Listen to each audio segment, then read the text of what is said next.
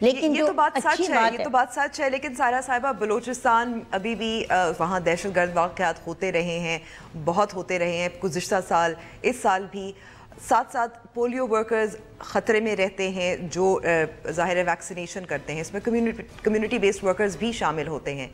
تو جو ایک ایس او پی بنا ہوا ہے کہ پولیو ورکرز کے ساتھ ایک سیکیورٹی ٹیم ساتھ چلتی ہے، تو ان کے ساتھ کیوں نہیں؟ دیکھیں ان کے ساتھ ہی جو میری آپ بات نہیں سمجھ رہے کہ ڈیفرنٹ جو ناکے تھے وہاں پہ وہ لوگ کھڑے تھے. اور دوسری بات یہ ہے کہ جس وقت یہ واقعہ ہوا اسی وقت انسپیکٹر جنرل پولیس اور law enforcement agencies, S P, commissioner پہنچ گئے.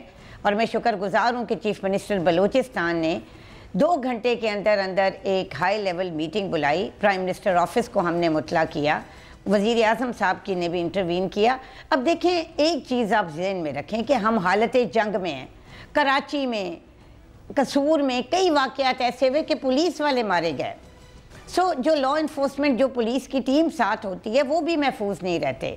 یہ ایک جنگ کی حالت ہے. یہ پولیو ہو یا امن ہو یا کوئی بھی اور چیز ہو، اس کے لیے ضروری ہے کہ بجائے اس کے کہ ہم ظاہر ہے جو ہماری کمزوریاں ہیں جہاں جہاں لیبس ہیں وہ ہم ضرور دیکھیں گے، لیکن ایک چیز ہمیں ذہن میں رکھنی چاہیے کہ ہماری جنگ ان لوگوں کے ساتھ ہے کہ جن کو نہ ریسورسز کی کمی ہے، نہ جن کے سینے میں دل ہے، اور وہ بیرونی اور اندرونی دشمنوں کے اشاروں پہ ناچ رہے ہیں.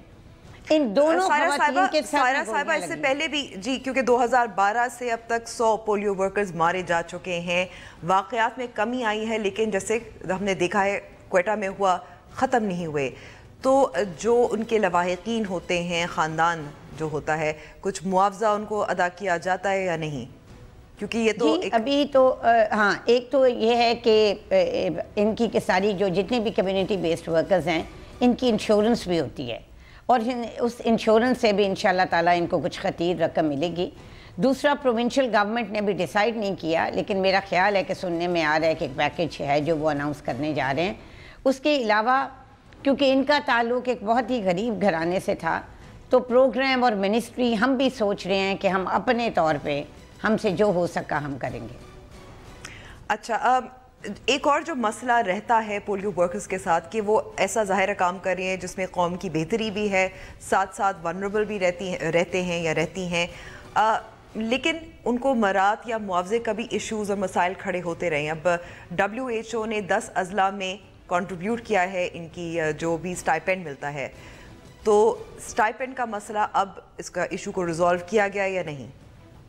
دیکھیں WHO کے 10 اضلاع میں نہیں کرتا ٹاپ اپ، وہ ایک WHO یہ پروگرام امپلیمنٹ کر رہا ہے، اور وہ ٹاپ اپ جو ہے وہ بھی کرتے ہیں، لیکن اس سے زیادہ صوبائی حکومتیں کر رہی ہیں اور فیڈرل میں ہم کر رہے ہیں.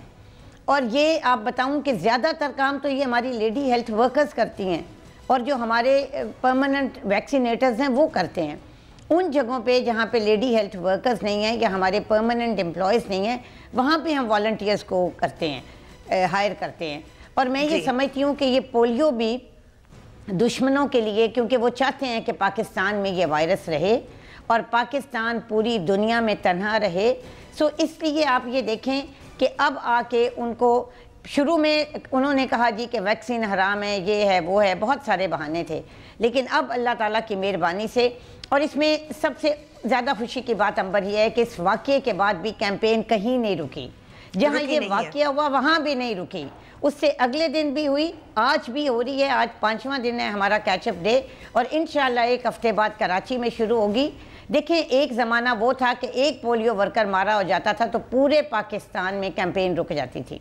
آج اللہ تعالیٰ کی مہربانی سے ہم جس عزم کے ساتھ آگے بڑھ رہے ہیں، انشاءاللہ تعالیٰ اس طرح کی چیزیں ہمیں پسپا نہیں کر سکیں گی.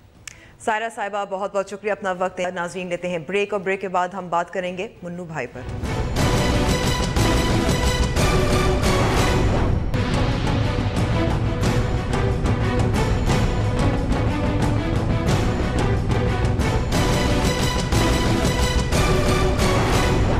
صحافی، ادیب اور ڈرامہ نگار منیر احمد قریشی عرف منو بھائی طویل علالت کے بعد انتقال کر گئے ہیں. منو بھائی کی خدمات پر ایک نظر اسلام آباد سے فیاض راجہ نے اپنی اس رپورٹ میں ڈالی. بھوک لگتی سی منگ لیندے سا، مل جاندا سی کھا لیندے سا، نہیں سی ملدا تے رو پیندے سا، روندے روندے سو لیندے سا. منیر احمد قریشی نے 6 فروری 1933 کو وزیرآباد میں آنکھ کھولی. ان کے دادا امام مسجد تھے اور شوقیہ شاعری بھی کرتے تھے. منو بھائی نے اپنے دادا سے ہیر رانجھا، سسی پنو، سوہنی مہیوال، مرزا صاحبہ اور یوسف زلیخا کے قصے اور الف لیلا کی کہانیاں سنی، جس نے ان کی تخلیقی صلاحیتوں کو جلا بخشی. وزیرآباد سے 1947 میں میٹرک کرنے کے بعد وہ گورنمنٹ کالج کیمل پور کے طالب علم رہے. 7 جولائی 1970 کو اردو اخبار میں ان کا پہلا کالم شائع ہوا. انہوں نے مختلف اخبارات میں ہزاروں کالم لکھے. ان کے کالم کا مستقل عنوان گریوان تھا. غربت، عدم مساوات، سرمایہ نظام، خواتین کا استحصال اور عام آدمی کے مسائل منو بھائی کے کالموں کے موضوعات تھے. دیکھ ذرا پورا 6 کا پاڑا لکھ دیا. لکھنے کو کیا، سنانے کو نہیں. ڈرامہ نگاری میں منو بھائی کی شخصیت کا ایک معتبر حوالہ سونا چاندی ہے. انہوں نے پاکستان ٹیلی ویژن کے لیے جھوک سیال، دشت اور عجائب گھر جیسے لازوال ڈرامے بھی تحریر کیے، مگر سونا چاندی ان کو ہمیشہ زندہ رکھے گا. منو بھائی گزشتہ کئی روز سے پھیپھڑوں کے مرض میں مبتلا تھے.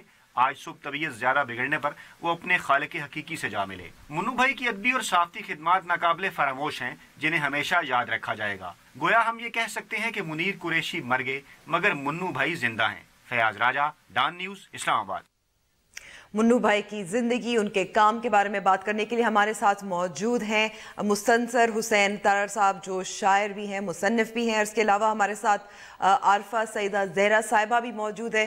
اردو ادب اور تاریخ سے بہت ان کی قریبی واقفیت ہے، پروفیسر بھی ہیں. آپ دونوں کا بہت بہت شکریہ وقت دینے کا. سب سے پہلے تارڑ صاحب، آپ سے میں پوچھنا چاہوں گی کہ منیر قریشی صاحب تو وفات پا گئے، لیکن کیا منو بھائی زندہ ہیں؟ دراصل ہوتا ہی ہے کہ بھئی ہم جیسے لوگ جو ہم اثر ہوتے ہیں، ہم میں سے کوئی بچھڑتا ہے تو ہمیں کو بہت زیادہ دکھ نہیں ہوتا، کیونکہ ہمیں یقین نہیں آتا. ان کی موجودگی جو ہے وہ آپ کو محسوس ہوتی رہتی ہے. مثلا منیر نیازی ہیں، اشفاق ہیں، انتظار ہیں، عبداللہ حسین ہیں، یہ سب لوگ چلے گئے ہیں. لیکن ہم جیسوں کے لیے ان کی موجودگی برقرار رہتی. یہ الگ بات ہے کہ بھئی منو بھائی جو تھے یہ بھی اسی فہرست میں آتے ہیں، بلکہ جیسا کہ آپ جانتی ہیں کہ منو بھائی جو ہے وہ ایک پروگریسو شخص تھے جی، اور ان کا قلم برائے فروخت نہیں تھا. مائنڈ یو، مطلب ہے کہ وہ بہت کچھ پا سکتے تھے، بہت اونچے عہدوں پہ جا سکتے تھے، لیکن صحافت سے اور ادب سے انہوں نے اپنا رزق اور رزق حلال کمایا. جس مکان میں آج سے 50 سال پہلے منتقل ہوئے تھے وہیں فوت ہوئے. اور یہ ایک پوری لڑی تھی، ظہیر کاشمیری کی، ملک معراج خالد کی، امید اختر کی، شفقت تنویر مرزا کی، منو بھائی کی. ان سب لوگوں کو دیکھیں کہ یہ پروگریسو تھے، لیکن یہ بہت زیادہ آسودہ نہیں تھے. ظہیر کاشمیری ایک چھوٹے سے مکان میں رہتے تھے، امید اختر کا بھی یہی حال تھا، شفقت کا بھی یہی تھا. ملک معراج خالد جو بعد میں پرائم منسٹر بھی ہوئے، وہ لکشمی مینشن میں میرے ہمسائے تھے، چھوٹے سے فلیٹ پہ. تو یہ جو سادگی تھی اور اپنے جو نظریات ہیں ان کو ان پہ مستحکم رہنا اور وہ فروخت نہ کرنا، کسی صورت میں بھی ان کو فروخت نہ کرنا، یہ منو بھائی اس میں مطلب سب سے آگے تھے. عارفہ صاحبہ، بات کی اس وقت تارڑ صاحب نے، جو انہوں نے ایک سٹینڈ یا آواز بنے معاشی استحصال کے خلاف، عدم مساوات کے خلاف، مزدور طبقے کے ساتھ. ان کا کالم بھی تھا گریباں.